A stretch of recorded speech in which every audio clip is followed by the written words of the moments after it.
Day 5, for instruction. Show me your ways, O Lord, teach me your paths.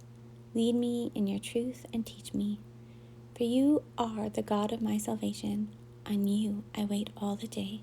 Psalm 25, 4-5. I spoke of an army on the point of entering enemy territory, answering the question as to the cause of delay. Waiting for supplies. The answer might also have been waiting for instructions, or waiting for orders. If the last dispatch had not given the final orders of the commander-in-chief, the army dared not move. This is also true in the Christian life. As great as the need of waiting for supplies is that of waiting for instructions. See how beautifully this comes out in Psalm 25. The writer loved God's law above all else, and so he studied that law both day and night.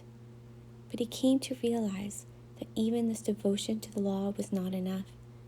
For the right spiritual understanding of the truth and for the right personal application of it to his own peculiar circumstances, he needed direct divine teaching.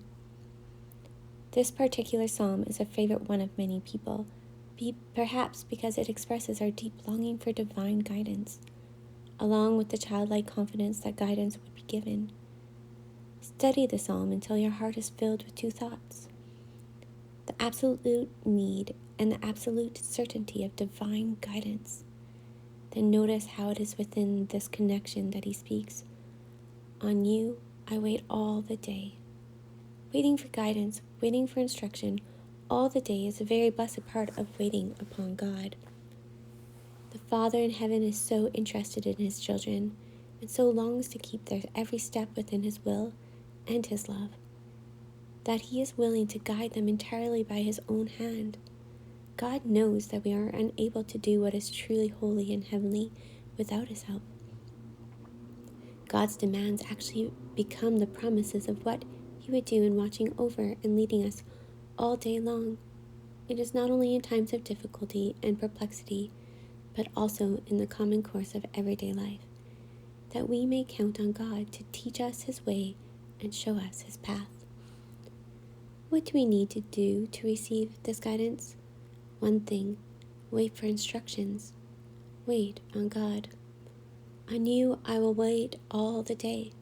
In our times of prayer, we all want to clearly express our sense of need and our faith in God's promise to help. We all want to admit our ignorance of what God's way may be and our need for divine light to shine within us. Only then will our way become like the sun, which shines ever brighter into the perfect day. Proverbs 4:18. And we want to wait quietly before God in prayer until a deep, restful assurance fills us. As the psalm also says, the humble he teaches his way. Psalm 25:9. This special surrender to divine guidance in our times of prayer should cultivate the habit of looking upwards all the day. Consider how simple it is to walk all the day in the light of the sun. It can become just as simple and delightful to a soul practicing and waiting on God, to walk all the day in the enjoyment of God's light and leading. What is needed to live such a life is this: a real knowledge of God as the only source of wisdom and goodness, and a faith in God as ever ready and longing to give us all that we could possibly need. If only we could see our God in his love. If only we could believe that he longs to be gracious, that he waits to be our life, and to work his good in us. Then this waiting on God would become our highest joy, the natural and spontaneous response of our hearts to his great love and glory. O God, teach us, above everything else, the blessed lesson that all the day and every moment of it you surround us, doing your work of love. Remind us that you only ask of us to wait on God. Help us to say, on you I wait all the day.